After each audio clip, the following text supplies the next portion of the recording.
Hi, everyone. Brianna here with another installment of The Nurse Voice, our insider perspective interview series. We are proud to be built on the collective nurse voice, and today we are adding the voice of Ann Wilson.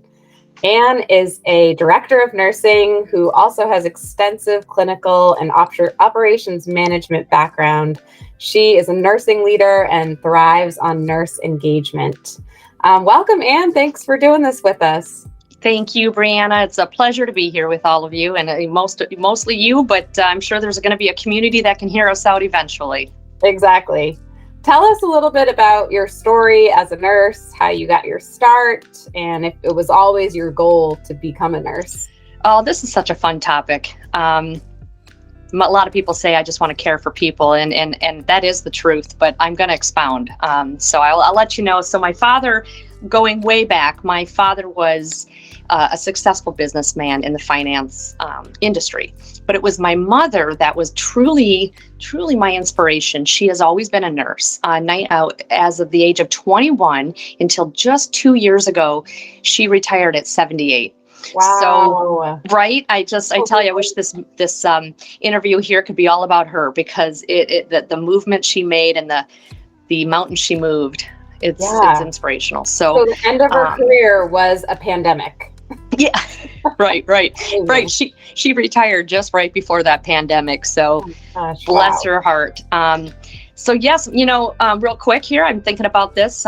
What inspired me, my dad would come home, my father would come home from work, and he'd tell me about his day, and it would just be, it was a good day, it was a bad day, it was a busy day. My mom would come home from the hospital, and it would be a patient story. It was at an intimate level where she, obviously protecting HIPAA, but would just share her experience with her patients and the families that she met. And I was quite young, and I would take it like a storybook, and it was very impactful. So how did I not want to be a nurse when she would come home? And even if it was a sad story, it was still very intimate, as I said. So as a child and through my adolescence, people would say, "Why do you want to be a nurse, Annie? What do you think?" And I'd say, "Why not?" So in me, it was a fabric of who I thought I was at that time. So, that's kind of how it all. I'm so sorry. There will be a light fleet finder ceremony in honor of organ donation at the flagpole outside of Golisano today at 1:00. All are welcome to attend. Oh, we have an organ donation celebration today at 1. Well, that's so nice. It was a flag raising. Excuse me on that. No problem. Pardon me. And so that's kind of how nursing was embedded, I think, into my life, thanks to my mother. And then kind of to go into your question about kind of did I always have the goal, if you will, right? Mm-hmm. So I would say yes, as I just gave that example of how it was at a young age, but I ended up pursuing a business career in college. After holding a handful of business or professional positions, it just wasn't as fulfilling as I thought it would be. And I think I did that in retrospect as I think about it. And I don't regret it, but I think I did that as just a way to gain a different perspective. As I said, nursing was kind of what we ate and what we breathed when I was growing up. It's all I knew. So I felt that maybe I could just take a different aspect of life and where I can go with it. So did business. It just did not fulfill me as I thought maybe it would. So that's kind of when my desire to become a nurse was solidified. So then I went into nursing school. So I knew at that point the future was nursing for me. And as my husband states for me often, and he reminds me, and it's a breath of fresh air when he does, he describes it as that moment a person decides to be significant and not just successful. And, it's like something to stand for. It's impactful. How can I impact people? How can I be useful? What can I do that will last? And so that's the reason I feel that significance. And I think prior I was more of in the successful feeling stages of life. So. Absolutely. That is one of the best answers we've had. I love that you started out with talking about the comparison between your mother and father, and like how your mom's stories became the fabric of who you were.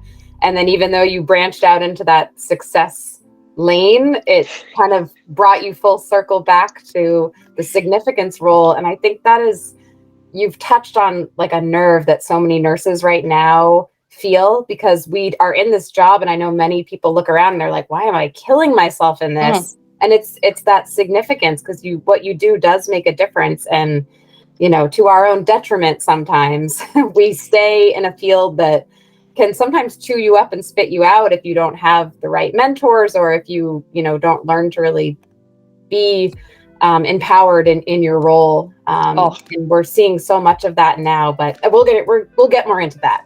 Yes. No, thank you. Yeah, I'm passionate about explaining the backgrounds of where I come from, because I think it's not too unusual. And I think people do need to, and I hope people hear me here, is embrace those, call them detours that you may have taken, embrace it, because I honestly feel that I am a better leader today because I actually took that courageous kind of move. And though saying, if you stayed in a straight line, that's okay too. But for me, I think I needed that. Yeah. So important and so right on. You are all about collaborative leadership style. Can you talk to us about how that fosters a people-centric culture rather than maybe a business or organization-centric culture? Absolutely. And I can't say at the beginning of when I became a leader, I think we have it all instilled somewhere in there from the beginning, but where I really started to become a leader, I was a little bit more transactional, admittedly, and I hope someone's going to relate with me on this one.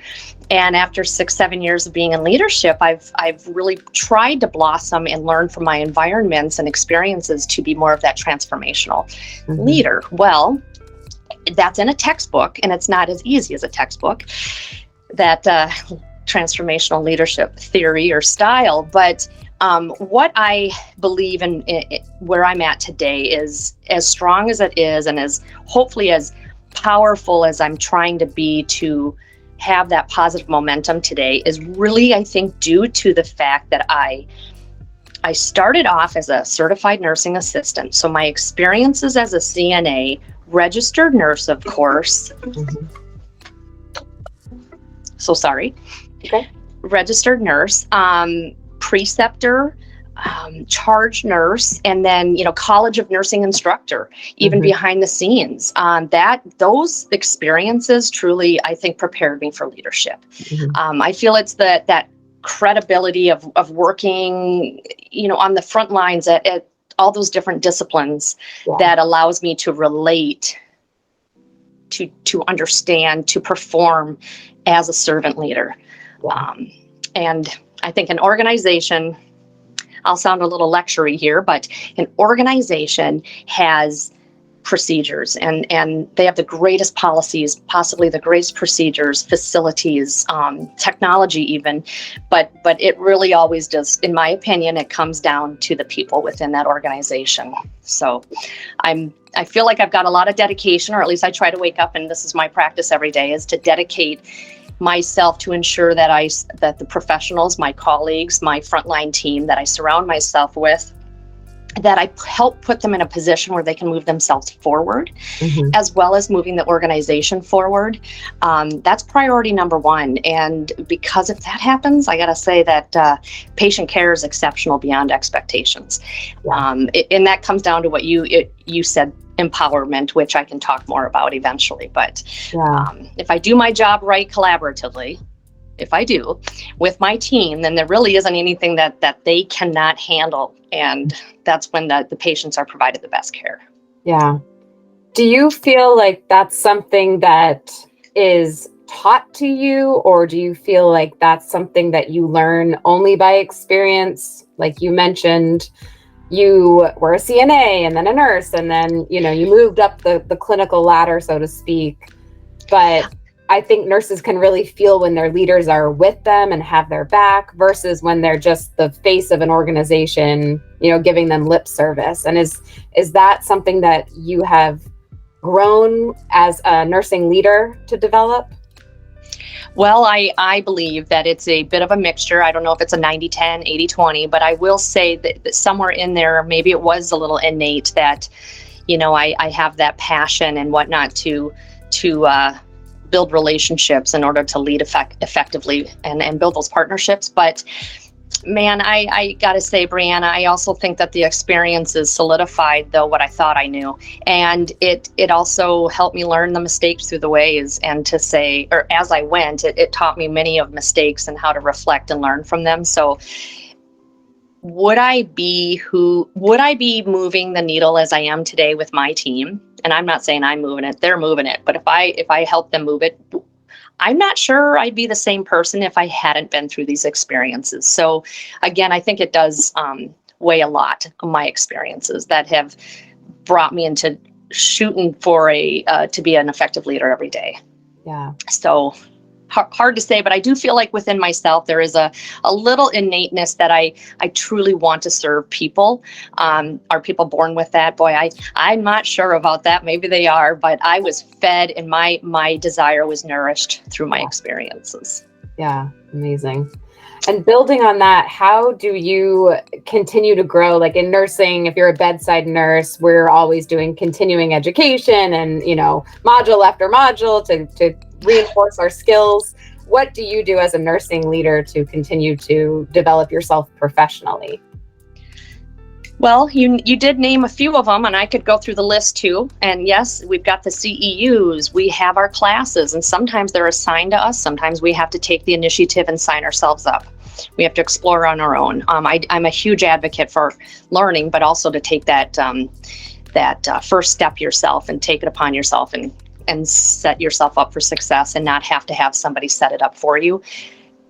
But, I am a believer that if I don't know how to say it, it's if we're not continually learning, I think we're dying. So I have a belief within myself that I maintain.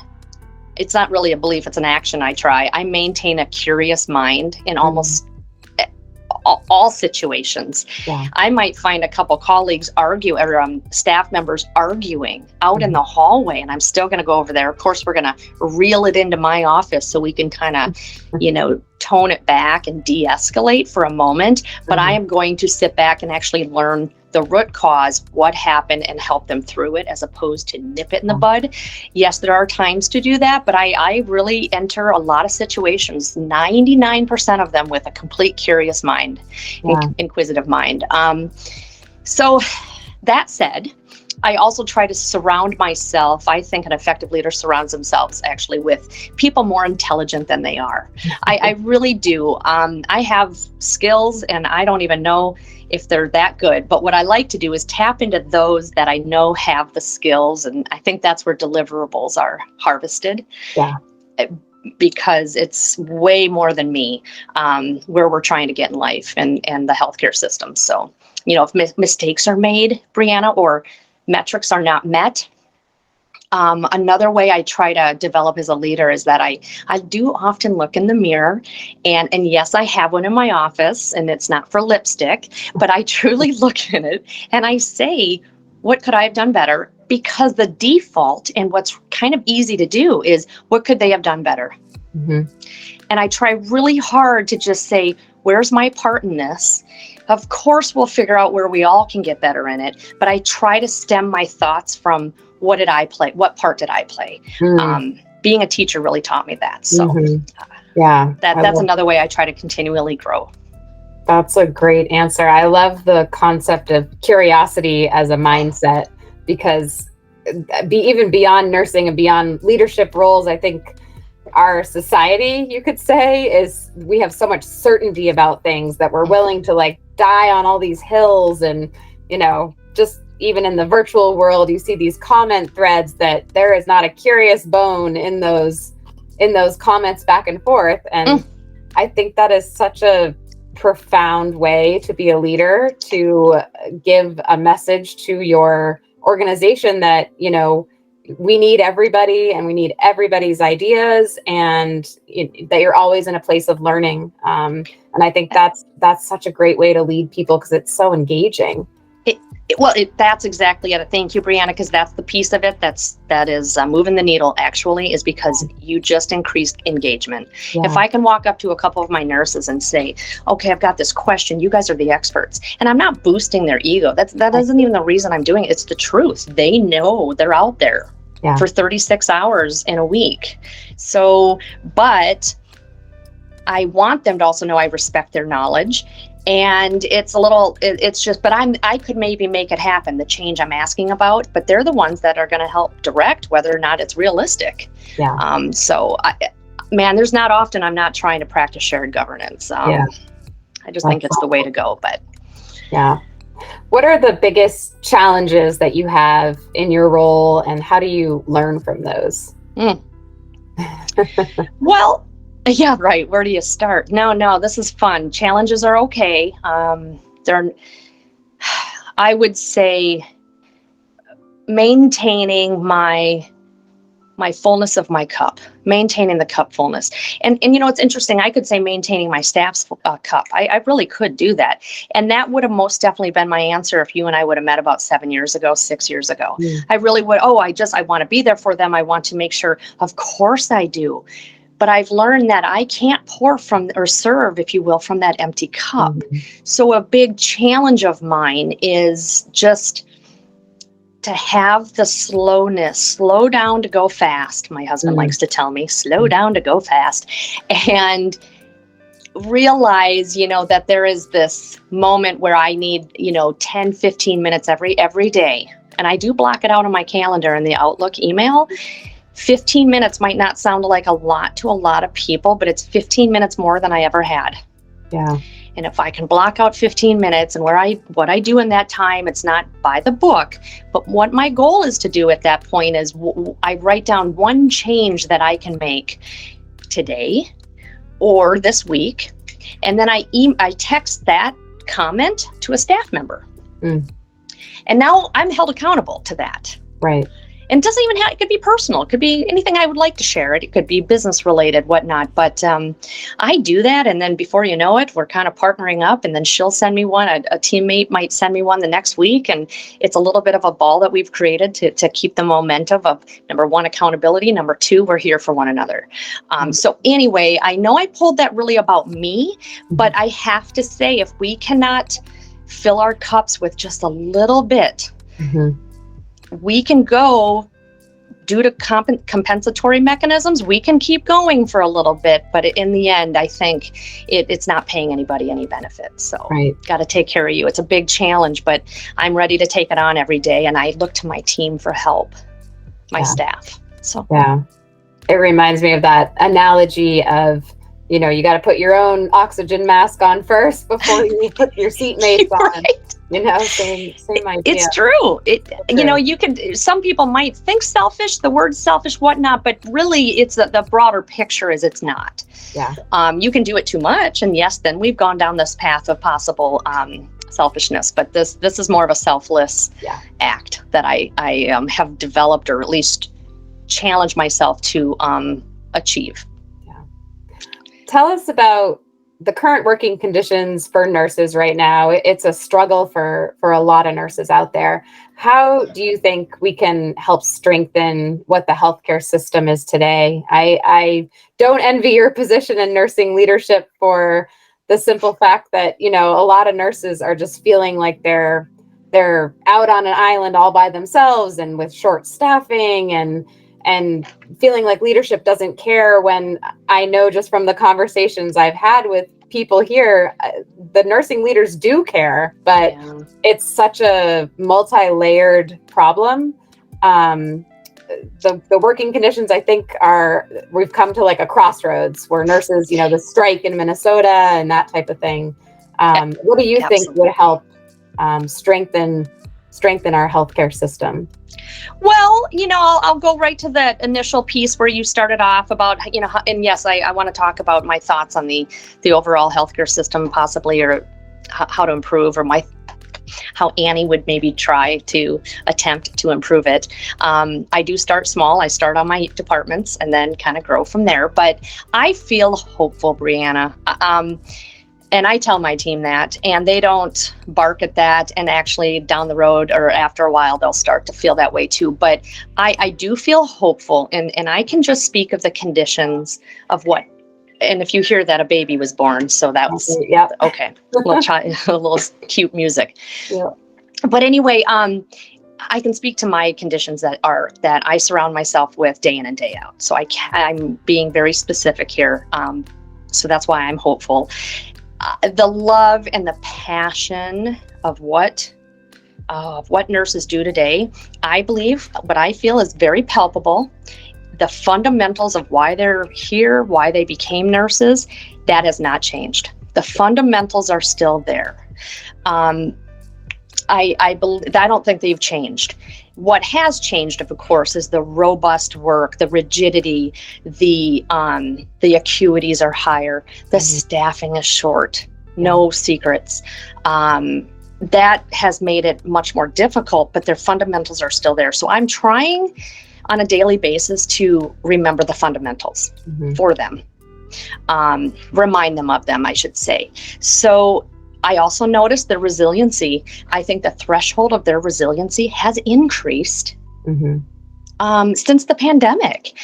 It's almost like a different nurse is exiting. We're not exited yet, but exiting the pandemic compared to when they entered it. Right. Their resiliency, their I got this attitude is a lot different than it was. They can almost take on more. I don't abuse that, but I try to tap some positive energy into that. Yeah. And I truly think that's where this collaborative leadership comes into play, because then I can say, I want to see if, you seem very interested in the quality or falls. We had a fall. You seem so interested in that safety. Thank gosh you're interested in it. I'd love to tap into your brain. What do you think we can improve on here? Now I found a fall champion.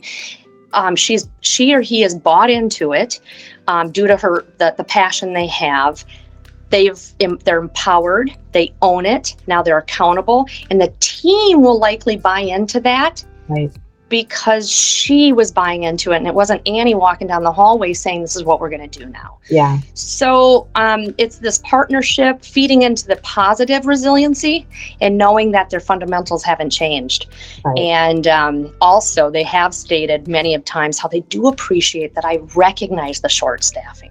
Yeah. I can't walk down that hallway and pretend I don't see what I'm actually seeing. Exactly. So, there's a long answer I gave you. It's just very passion driven of mine that I have scrubs in my office. I wear them twice a week, but I have scrubs in my office for those times that I need to get out there. This meeting, it's just not nearly as important. Right. And even if I'm adjusting an IV pump or repositioning a patient, just to have them see you out there doing that, this partnership and collaboration and the warmth of just, we're in this together. Yes. It's that really does help that current working condition of autopilot, robust rigidity. They just want us to clock in and out and do everything a machine can do. And that's not it. But I think that the recognition of the struggle that exists sometimes is such an important optic, like you said, putting on scrubs and like, hey, I'll transport patients. I'll be your runner. Just tell me what you need an extra pair of hands for. And just knowing that you have the type of leader like that gives you that extra burst of energy to make it through a tough shift. Right. And you know what, at the end, they also provide energy for me by seeing them working like this too, of course. But at the end of the day, I'm a nurse just like they are. And and I was a nursing assistant. So I'll just dive right in and help them as well, and not have that attitude of, I don't really even understand what you do. No, I do. And not only because I did it, but I respect it. Yeah, exactly. So, I'm sorry. I did want to touch on the idea of trying to, what do I think how we can strengthen the healthcare system today? I can speak more at the level of a hospital. I'm not going to go into access healthcare and whatnot, because that certainly is not my specialty, nor my strength of knowledge at this point in my career. I'm still learning everything, but I would say I'd like to talk a brief moment about strengthening patient advocacy and really towards themselves. So right now, we all know this. At least I think we do. The patient has all these questions and concerns, and they mention them to the nurse. Doctor walks in a little bit later, and the patient's just almost, hi, and that's about it. They don't say a whole lot. Yeah. And it reminds me of Swiss cheese. And I don't see how that's patient-centered care in a way. We might have treated them with respect and professionalism, and we answered their questions at that moment. But I don't believe all parties are necessarily involved where they should be. So what we're doing here is an RN MD rounding. Now, people are going to hear that and they're going to maybe think, yep, we got that. We do that too. And I do come from a couple other facilities or systems that do that. So it is the up and coming, and that's great. But we're taking it to another level where I'm going to have the nurses. I should actually ask you this question, Brianna. Who knows the patient better, the nurse or the doctor? Right. So we're getting the nurses to facilitate the rounding. So they are the ones that walk in, and the patient, for hypothetical names, Betty, say, hey, Betty, Dr. So-and-so is here with me, and you were telling me how you didn't sleep last night, and you were mentioning, is there anything we could do for you to assist your sleep patterns, and not just in the hospital, but you've been struggling for a while at home. And now the doctor can talk about maybe Seroquel or maybe something else that isn't a medicine, but lavender, etc. But that might not have ever been brought up. Yeah. So that's a very benign topic, but the nurse there is truly there to facilitate and make sure that we've covered our ducks and our bases and we've dotted our I's. And we also increase the courageousness of nurses to speak with doctors. Yeah. A lot of young nurses these days that just kind of become a little quiet. Right. And we have a facility here that doctors are, they don't walk around with that I'm more important attitude. It is, we are in this together. And so that was one thing I wanted to talk to you about, as well as increasing transparency. I think that I always like to explain the why to the front line. Why were decisions made? We all want to know why, and that's that inquisitive mind thing. And down the road, they'll appreciate more if they know why. So. Yeah, I love that. I mean, I think nurses are used to now the bedside report. You go in, you involve the patient. And I think that's such a smart strategy for how to decrease that gap, that communication gap that exists, that you spend a large part of your day chasing with questions and so on. I mean, that's to get in front of it is such a great idea. Yeah, get in front of it. That's good. That's a good way to put it. Yeah. Talk a little bit about nurse burnout. We see that now. I mean, we're coming off the height of the pandemic. It's certainly not over. And I definitely agree with you that nurses are resilient, but I think a lot of nurses are coming out of the pandemic thinking like, first we're heroes. Now we're, then we were, in a sense, demonized for a little while when it kind of everything came to a crux. And then now we're at the tail end of the acute phase of it, and nurses are they're tired, and we're dealing with short staffing. How do you counsel nurses that are going through burnout in your organization? Oh, great topic. Sad topic, but a true topic, and we need a lot more attention onto this topic for sure. Forging strong relationships, I will say, is with my team members. I think if I don't forge and work towards building strong relationships, I think any type of counseling, any type of strategy I have for them isn't going to matter. Right. Truthfully speaking. So beginning with a lot of one-to-ones, and I don't mean scary one-to-ones. I don't believe in that. So it's a lot of just check-ins. I do this non-agenda check-in, no pencil, no paper, no pen. It is really just an open dialogue strategy that I found has been successful. And really as I said, but I want to repeat it, no agenda. It could be just sitting quietly in the room and they kind of walk away and go, I needed that. Yeah. It could be that they just decided to talk about their dog to me.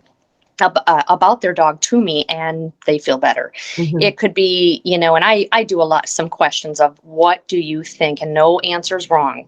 What do you think I could do to actually improve this day for you? And sometimes it's just a busy day. Well, explain the busyness, because that's really easy just to say, I'm just so busy. Well, explain that busyness. Is it the acuity? Is your assignment icky? Yep. Okay. Well, let's talk to the chart and see. I ask why, and let's maybe try to move the assignment around.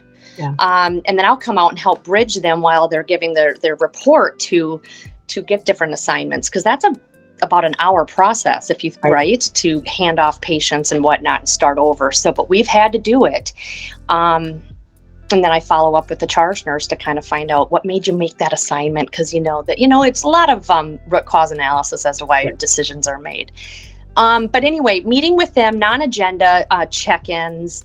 I also really enjoy appreciating their low-hanging fruit. Now, coming into work, I don't walk around and say, thank you for coming into work. Now, I guess I could do that. But coming into work is very low-hanging fruit, and that's fine. But it's more about a nurse or a nursing assistant who might just be charting at the desk.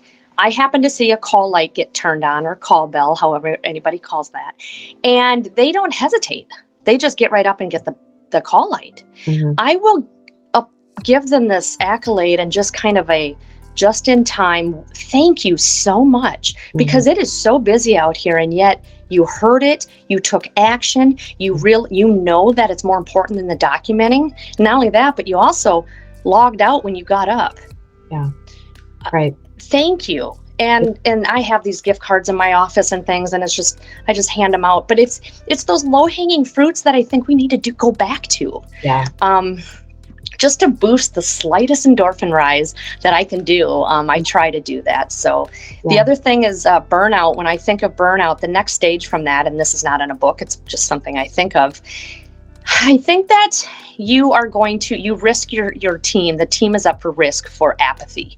Apathy is a very scary stage. Yeah. When you see apathy, you best be looking in the mirror to find out what you did wrong as a leader, number one. Yeah. But I found that empowerment is a great antidote to apathy. Mm-hmm. When I start seeing it, or that burnout, yes, PTO, a day off, that is self-explanatory, but sometimes they just need to participate in decision-making. And not even sometimes. I try to have that a lot of times, but just allowing for that ownership and autonomy. Watch the engagement increase. Yeah. Just by finding out how they can, asking how they would like to play a part in something. Becoming a champion of something. It's actually not more work. It's just different work. And then it's more valuable down the road. So I do try to do that. Yeah. No, I think that's those two aspects of it. First, the simple thanks. I mean, it's such a small thing, but it is so, when someone sees you and notices that you're answering a call light, you're expected to do this, but when someone really sees, like, thank you for doing these things, and it's way better than a paycheck. No amount of no raise, no paycheck. I mean, maybe a little raise, but a little raise. No paycheck is good when you have like a patient write a letter back to saying, like, thanks for taking care of my mom, or something. Like, I still have, like, anything a patient's ever given me, I have in a special box. It's, and that includes directors and teams that I've worked with too, because we all just want to be seen. We all just want to be appreciated. If you're married, you know what I'm talking about. That's probably 90% of every therapy session can come down to this issue. You don't need to change what you're doing. You just need to acknowledge what I do too. And that's such a one side of the coin. And then the other side of the coin, like you said, is that engagement factor and how to get people to take ownership in it. And I think that is the secret sauce right there. I thank you for mirroring some of that. It's neat to hear it back, and I agree completely. There's no formula. That's one thing, right? But I think it's the fundamentals of just who we are. And I walk out and I'm determined to go straight down the hall because I'm late to a meeting, and I need to pick. I just try to pick my eyes up and recognize what's going on around me, and they appreciate it. And they're human. I remind them I'm human too, and we are in this together. I've said that maybe even 3 times, and it's probably the one phrase I say the most. We are in this together. Mm-hmm. Accountability to all the way to providing TLC. We are in this together. my office is used for a lot of downtime for people, and I give them my office and I'll leave. They need a quiet moment. Yeah. Yeah. So that's great to hear. Yeah. So thank you for letting me expound there. Yeah.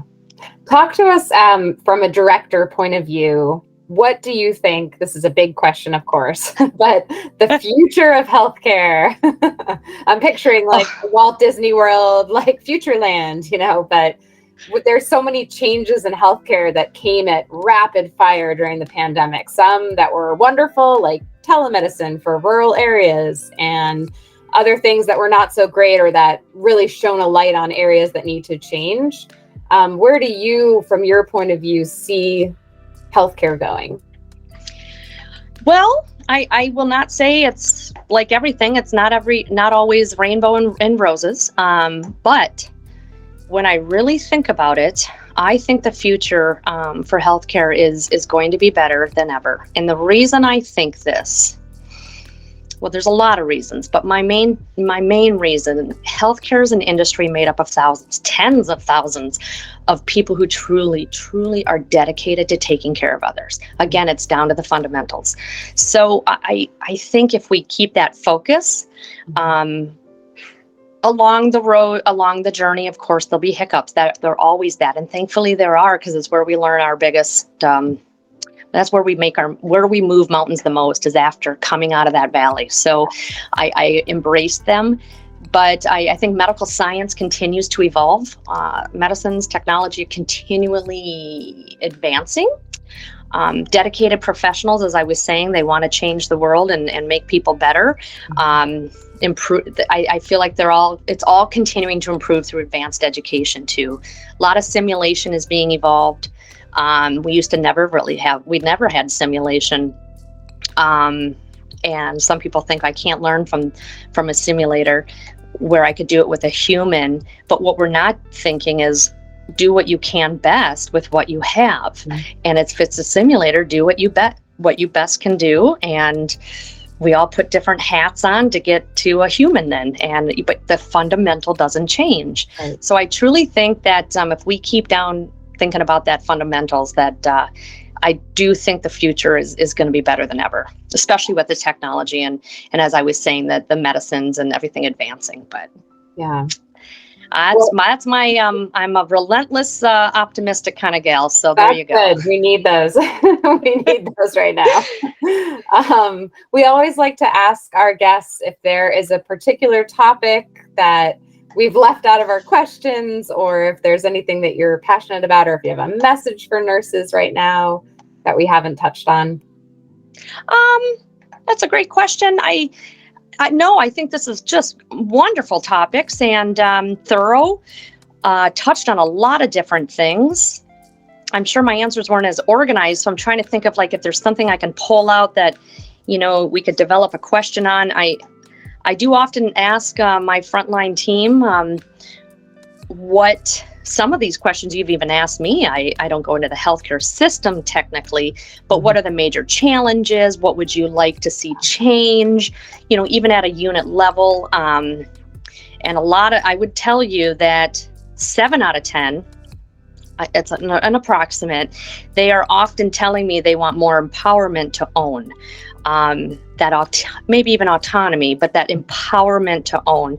And in order to empower our teams, it really is more work in the upfront of things. Yeah. Right. I could just go do things and then we're done. I can actually get out of here on time. Right. But I'm not doing anyone any service if I'm doing that. So it takes more time in the upfront part of it that I empower them, and I'm patient with their mistakes, and I just grow them. And then in the end, hopefully they're in my job or my position, or they're trying to move some needle down the road.